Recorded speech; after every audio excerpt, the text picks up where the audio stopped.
서머셋 몸이라는 사람이 있습니다. 영국의 유명한 소설가죠. 우리가 잘 알고 있는 달과 육펜스 그런 작품을 썼습니다. 이 사람의 또 다른 대표적인 소설인데 인간의 굴레라는 작품이 있습니다. 인간이 한 평생을 이 굴레 속에 살아간다는 그런 내용이죠. 여기서 여러분 굴레란 말이나 소를 강제로 이렇게 부리기 위해서 머리나 목에 매는 줄을 말합니다. 사람들이 그 굴레를 이 고삐에 매어서는 이리저리 짐승을 끌고 다니잖아요. 그런데 그런 굴레가 사람의 머리나 목에 매여 있다는 겁니다. 그래서 인간의 굴레. 그래서는 인간이 한평생을 뭔가에 매여 힘들게 살아간다는 그런 내용입니다. 그 책에서 주인공은 태어날 때부터 신체적 장애를 가지고 태어납니다. 한쪽 다리를 절어요. 신체적 굴레 때문에 평생을 열등감에 시달리고 친구들로부터 소외당하면서 힘들게 살아갑니다. 9살에 부모님을 잃습니다. 한창 부모님 사랑을 받아야 할 그런 나이 때 그걸 받지 못해요. 외로움이라고 하는 이 굴레 속에 살아갑니다. 엄격한 목사였던 큰아버지 밑에서 자랍니다. 그러나 신을 의심하고 새로운 사상에 눈을 뜨면서 신앙을 굴레로 여기고는 버립니다. 런던으로 가서는 취직을 합니다. 그러나 반복되는 일에 실적을 느끼고는 1년 만에 그만둡니다. 이 무의미한 일상의 굴레. 미술에 재능이 있는 것 같아서 파리로 떠납니다. 그러나 예술가들의 맹목적인 허영과 자신의 재능이 그 이상이 되지 못하는 이 무력감에 화가의 꿈을 포기합니다. 꿈과 자기 무능력의 굴레. 런던으로 돌아온 주인공은 한 여자를 만나서 사랑을 합니다. 그러나 그 여자로부터 배신을 당합니다. 사랑의 큰 상처를 받아요. 사랑의 굴레. 이후에 주식 투자에 실패를 하면서 극심한 가난의 고통을 겪습니다. 가난의 굴레. 나중에 의사가 되어 경제적인 어려움에서 벗어나 좀 더 인생을 의미 있는 삶을 살고자 온 세상을 다니면서 살고자 하나 한 평범한 여자를 만나서는 그것을 포기하고 평범한 일상의 삶으로 돌아가게 되어집니다. 이 책에서 주인공은 평생을 살면서 한 가지를 소원을 해요. 모든 인간의 굴레에서 벗어나 자유로워지는 겁니다. 그런데 벗어날 수가 없는 겁니다. 우리라면 여러분 이런 상황에서 어떻게 해야 될까요? 인생의 굴레에서 벗어나지를 못하는. 첫 번째는 인간의 이런 굴레를 이기는 겁니다. 니체라고 하는 사람처럼 인생의 고통, 무의미, 허물을 이기려는 겁니다. 이기지도 못하지만 이기기 위해서 초인이 되려고 하는 겁니다. 두 번째는 이 인생의 굴레를 담담히 받아들이는 겁니다. 이 인생의 굴레라는 이 책의 저자 서머셋 몬처럼 인간의 굴레가 힘들지만 그 모든 것을 받아들이며 일상의 삶을 살아내는 겁니다. 세 번째는 인생이 그러니 먹고 마시고 즐기며 사는 것보다 더 좋은 게 없는 거죠. 그래서는 즐기며 사는 겁니다. 네 번째는 인생은 구해라, 고통에 받아라, 그런 속세를 떠나는 겁니다. 속세를 떠나서 도를 닦으며 사는 거죠. 다섯째는 그런 고민이 귀찮아요. 먹고 살기 바쁜데 무슨 그런 고민입니까? 되는 대로 사는 겁니다. 이건 어떻게 해야 될까요? 성경에서는 굴레라는 이 말 대신 멍에라는 말을 사용합니다. 멍에란 이 말이나 소로 하여금 이 밭을 갈게 하거나 짐을 옮기게 할 때에 그 목에 얹는 큰 그 나무 막대기를 말하죠. 굴레와 조금 다릅니다만 그 의미는 같은 겁니다. 예수님께서 당시 세상을 사는 사람들에 대해서 이렇게 말씀을 하세요. 28절 말씀, 우리 성경 말씀 같이 한번 읽습니다. 28절 시작. 수고하고 무거운 짐진 자들아 다 내게로 오라. 내가 너희를 쉬게 하리라. 아멘. 수고하고 무거운 짐진 자들아, 인간의 굴레를 말하죠. 너희 인생이 굴레에 매여 있다. 인간의 멍에를 말합니다. 너희 인생이 멍에를 메고 있다. 그래서는 인생이 수고롭고 무거운 짐을 지고 있다. 수고롭다는 것은 인생이 너무 고생이 많다는 거죠.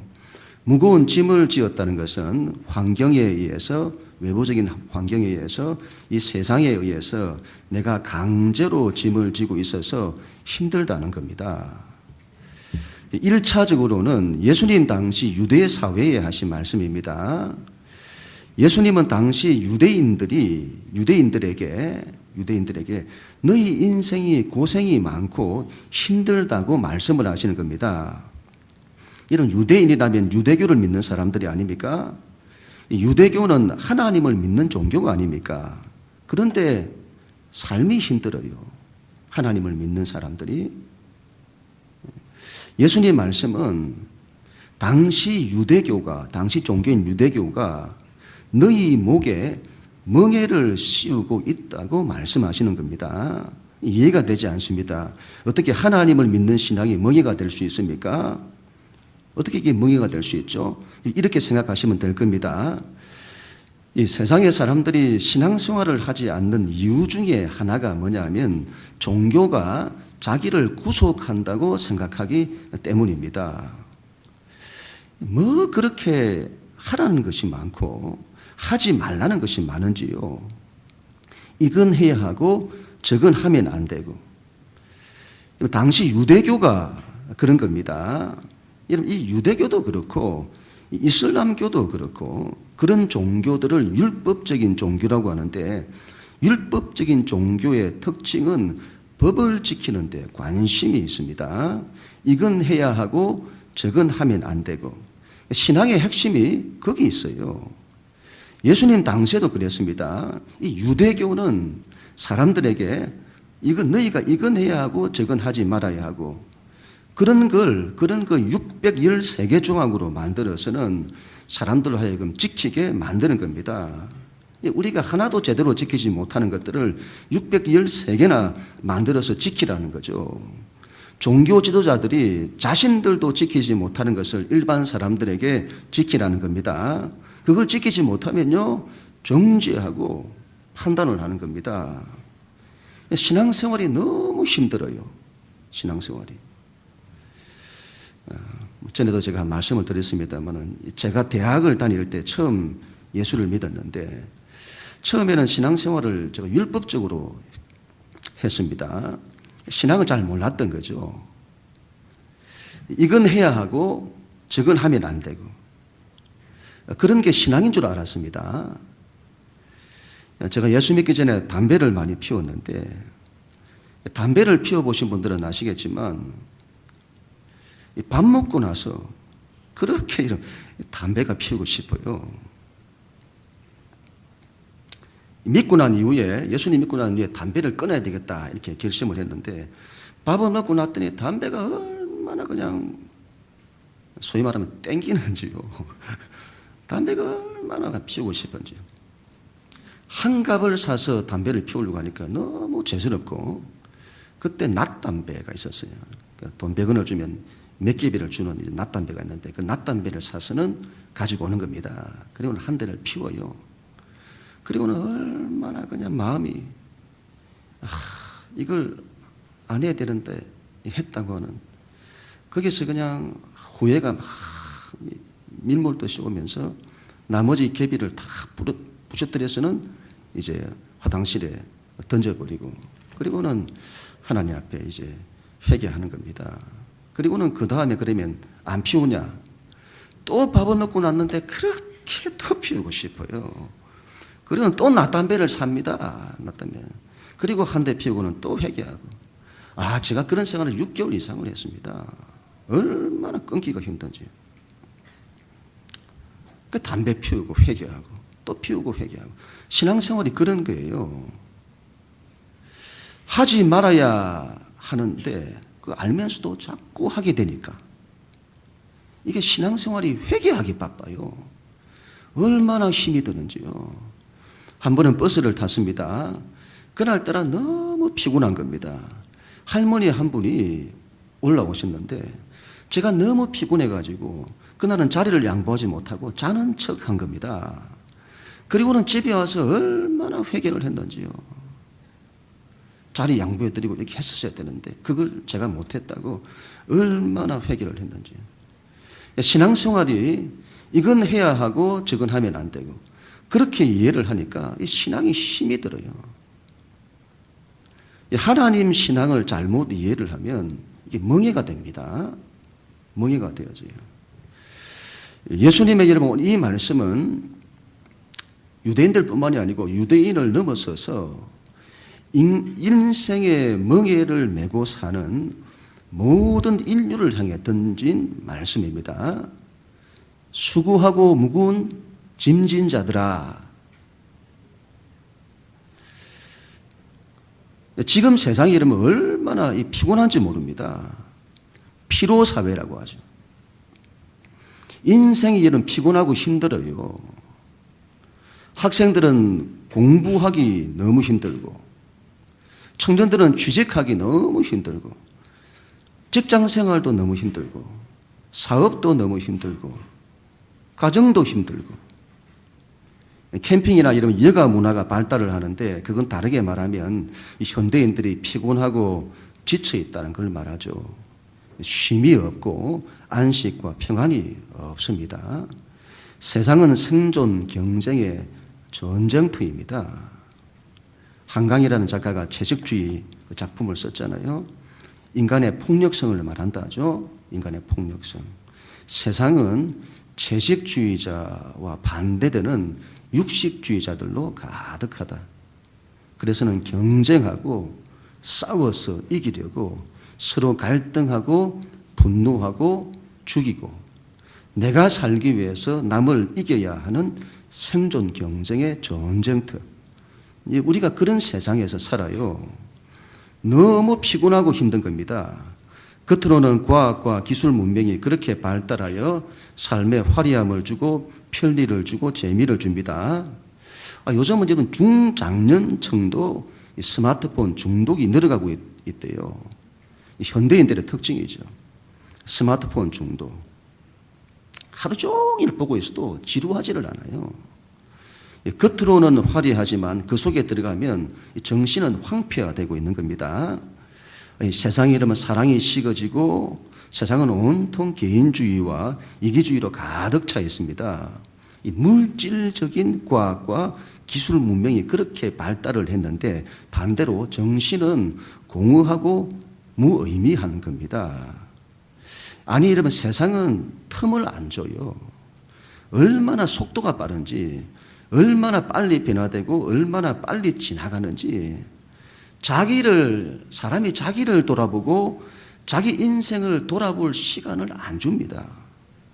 그냥 되는 대로 살게 만들어요.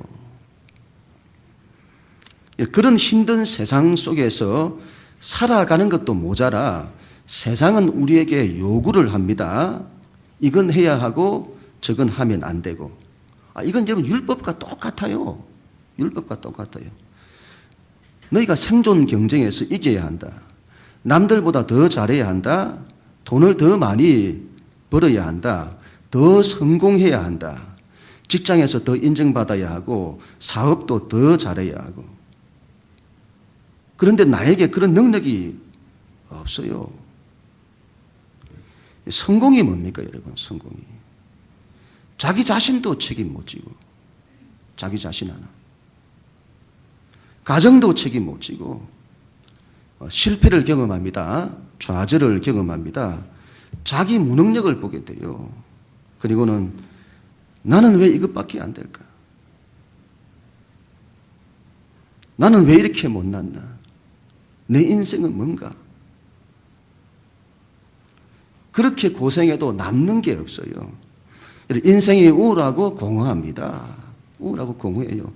가정이라도 평안했으면 좋겠는데 가정도 갈등과 싸움으로 남편과 아내가 싸우고 자식들은 말 안 듣고 인생이 근심이 많고 불안하고 사는 게 뭔지 자기 자신을 잃어버려요. 상실의 시대, 허무의 시대, 답이 없는 시대. 인생의 짐이 너무 무거운 겁니다. 예수님 그들에게 이렇게 말씀을 하시는 겁니다. 그런 너희는 다 내게로 오라. 내가 너희를 쉬게 하리라. 대체 여러분 예수님께로 가면 뭐가 있기에 이런 그런 말씀을 하시는 것일까요? 대체 뭐가 있기에 그분께로 가면 쉴 수 있다고 하는 것일까요? 왜 기독교 신앙이 예수 하는 것일까요? 기독교 신앙에서 여러분 예수님이 중요한 것은 다른 것이 아닙니다. 아닙니다. 예수님께서 하나님이 누구신지 인간이 누구신지를 밝히신 겁니다. 예수님께서 행하신 여러 기적들이 많습니다. 그러나 그런 기적들보다 더 중요한 것이 그분의 십자가입니다. 예수님의 십자가는 기독교 신앙의 중심입니다. 예수님은 십자가를 통해서 하나님이 어떤 분이신지를 밝히십니다. 하나님은 우리에게 너희가 이건 해야 하고 저건 하면 안 되고 우리에게 멍에를 씌우는 하나님이 아니다. 예수님은 당시 유대 사회에 말씀하시는 겁니다. 이스라엘아, 하나님이 너희를 사랑하신다. 하나님이 너희를 얼마나 사랑하시는지를 보라. 너희를 위해서 당신의 전부를 희생하시는 하나님이시다. 신앙에서 중요한 것이 무엇이더냐? 이건 해야 하고 저건 하지 말아야 하고 그거더냐? 그것보다 더 중요한 것이 하나님이 아니더냐? 하나님의 사랑이 아니더냐? 그리고 인간이 누구신지를 밝히십니다. 너희는 하나님이 사랑하시는 자다. 너희는 그 하나님의 사랑을 받아야 한다. 그 하나님께로 돌아와야 한다. 그래야 너희 삶에 쉼이 온다. 삶이 고달프고 힘든 너희들아, 다 내게로 오라. 너희 인생의 모든 아픔과 이 멍해가 하나님의 부재에서 온다. 너희가 하나님을 잃었다. 그래서 만족이 없는 거다. 결핍에 시달린다. 인생이 욕망에 시달리고 불안한 거다. 하나님께로 가야 한다. 그래야 너희가 쉴 수 있다. 그 하나님의 사랑을 받아야 하고 그 하나님을 사랑해야 한다. 예수님 왜 당신에게 오라고 하실까요? 내게로 오라. 이 세상에 여러분 다른 것들은 예수님 외에 가능할지 모르겠습니다. 그러나 하나님을 우리에게 오게 하시는 것은 예수 그리스도의 십자가밖에는 없습니다. 이 세상에 그 어떤 철학이나 학문이나 사상이나 이데올로기나 그 어떤 인간의 선행이나 그 어떤 종교나 과학이나 기술 문명이나 다른 건 다 할 수 있을지 모르겠습니다만은 하나님을 우리에게 오시게 할 수는 없습니다. 그 일은 오직 한 길 예수 그리스도의 십자가 외에는 없습니다. 신앙이란 멍해가 아니라 이 사랑의 하나님을 만나는 것입니다. 예수님 그걸 우리에게 주시겠다는 겁니다. 그걸. 여러분 이걸 어떻게 설명을 해야 할까요? 하나님의 우리에 대한 이 사랑을. 설명할 길이 없어요. 이 세상에서 가장 비슷한 것이 부모가 자식을 사랑하는 그 사랑으로 우리가 어느 정도 이해를 할까요? 하나님 사랑을. 영상을 하나 보도록 하겠습니다. 삼성인들을 위한 영상인데 부모의 자식에 대한 그 사랑을 담고 있는데 한번 우리 보도록 하겠습니다. 아빠! 누구세요? 아빠. 이 시간에 어떻게 전화를 해? 그만뒀냐? 아니야. 여보세요, 엄마, 나예요.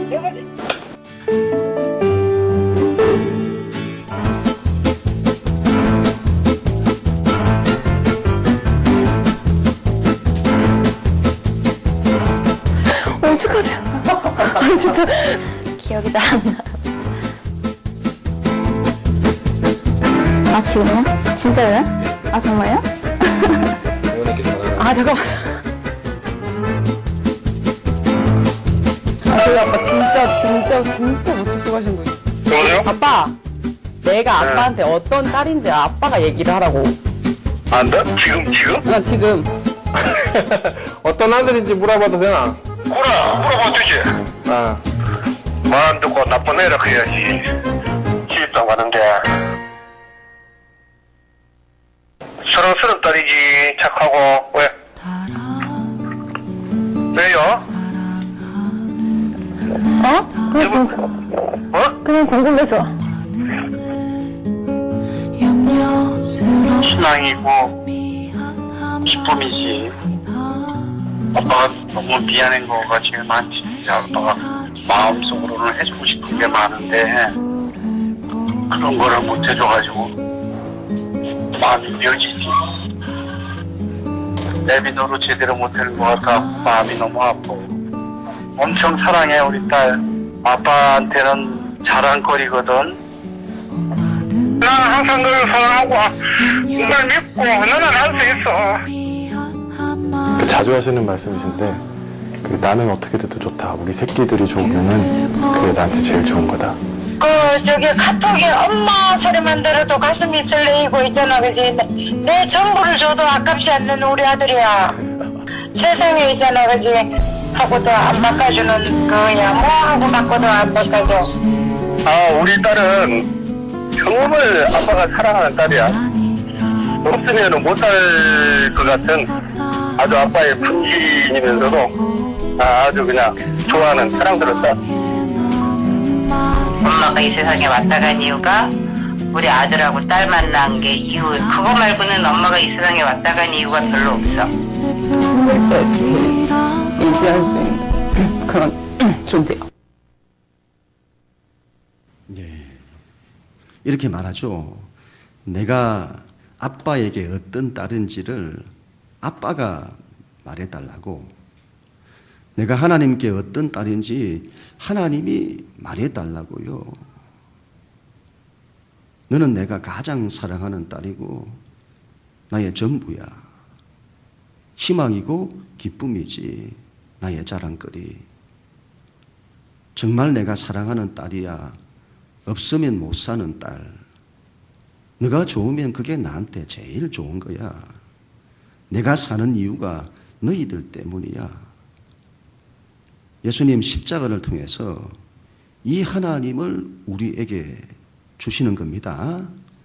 먼저 믿었던 우리들이 잘못해서 기독교가 세상으로부터 욕을 먹고 있습니다.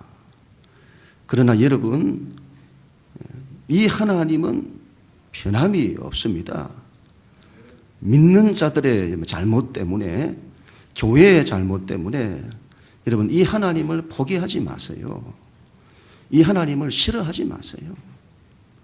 이 하나님께 나아갈 때에 우리의 삶의 모든 것이 쉬게 됩니다. 안식과 평안이 와요. 마지막으로 예수님 이렇게 말씀을 하십니다. 29절 30절 말씀 같이 읽습니다. 시작. 나는 마음이 온유하고 겸손하니 나의 멍에를 메고 내게 배우라. 그리하여 너희 마음이 쉼을 얻으리니 이는 내 멍에는 쉽고 내 짐은 가벼움이니라. 아멘. 나는 마음이 온유하고 겸손하니, 마음이 온유하다고 하는 것은 넓은 마음을 가졌다는 거죠. 부드러운 마음을 가졌다는 것입니다. 그래서 마음에 벽이 없어요. 그래서 사람 가리지 않습니다. 모든 사람을 다 품습니다. 겸손하다는 것은 낮은 마음을 말합니다. 낮은 곳에서, 다른 사람보다 더 낮은 곳에서 그 사람을 섬기고 위하는 마음입니다. 이런 마음들은 전부 사랑에서 오는데 우리 예수님이 그런 분이시라는 거죠. 나의 멍에를 메라. 이 무슨 말씀인지. 지금까지 인생의 무거운 짐을 내려놓으라고 하시더니 여기서는 짐을 지라니요. 앞뒤가 안 맞는 것 아닐까요? 예수님은 우리 예수님께서는 세상 모든 멍에에서 자유하십니다. 어디에도 매이는 것이 없으세요. 그런데 유일한 한 가지 짐을 지시는데 바로 십자가입니다. 십자가란 사랑을 말합니다. 희생을 말합니다. 예수님, 당신이 지셨던 그 십자가의 짐을 우리 보고 지라는 겁니다.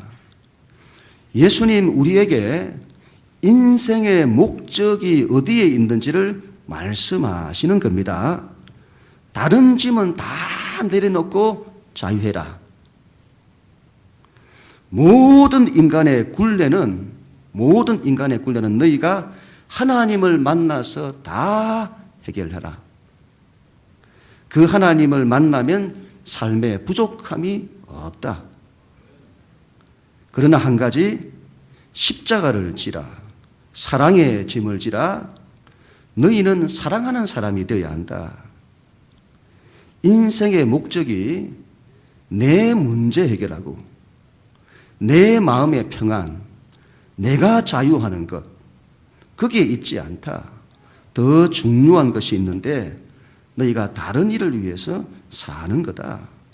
그들을 사랑하는 거다. 그것이 나의 삶의 방식이고 믿는 너희는 그래야 한다. 내 멍에는 쉽고 내 짐은 가볍다. 이건 어려운 것이 아니다. 이건 너희가 기쁨으로 할 수 있는 짐이다.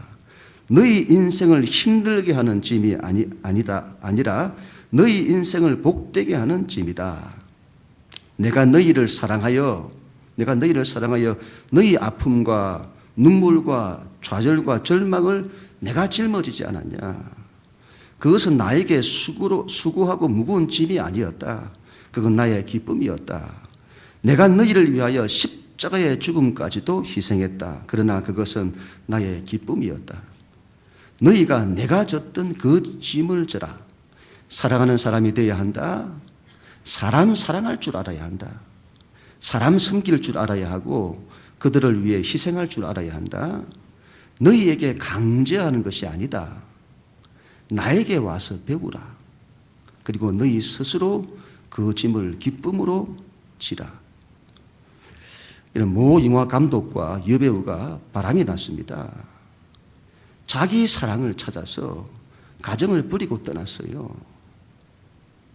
짐지는 법을 알았다면 그렇게 할 수 없는 겁니다. 내 사랑보다 더 중요한 것이 가족에 대한 사랑입니다. 자식을 사랑한다면 그렇게 할 수 없는 거죠. 오히려 그들을 위해서 자기를 희생해야 할 것입니다. 예수님이 그 짐을 말씀하는 거죠. 가족을 여러분 사랑한다면 더 많이 고생하시고 더 많이 희생하고 그런 짐은 마다하지 않아야 합니다. 그런 짐지는 법을 배워야 합니다. 이런 자식을 낳는 것이 어렵습니까? 키우는 것이 어렵습니까? 뭐가 어렵습니까? 키우는 것이 더 어렵죠. 어릴 때는 이런 그렇게 귀엽더니 이 조금 크니까 얼마나 말을 안 듣는지요. 공부도 안 하죠. 이 대학 가면 해결되냐? 해결됐던가요? 결혼하면 해결되냐? 나중에 자식을 낳으면 해결되냐? 평생을 부모에게 걱정과 염려를 끼치는 자식들이 아닙니까? 그런데 그런 자식이 말을 안 듣는다고 그 자식을 포기할 수 있습니까? 그래도 사랑하고 그들을 위해야 합니다. 그런 짐이라면 기꺼이 지고자 해야 합니다.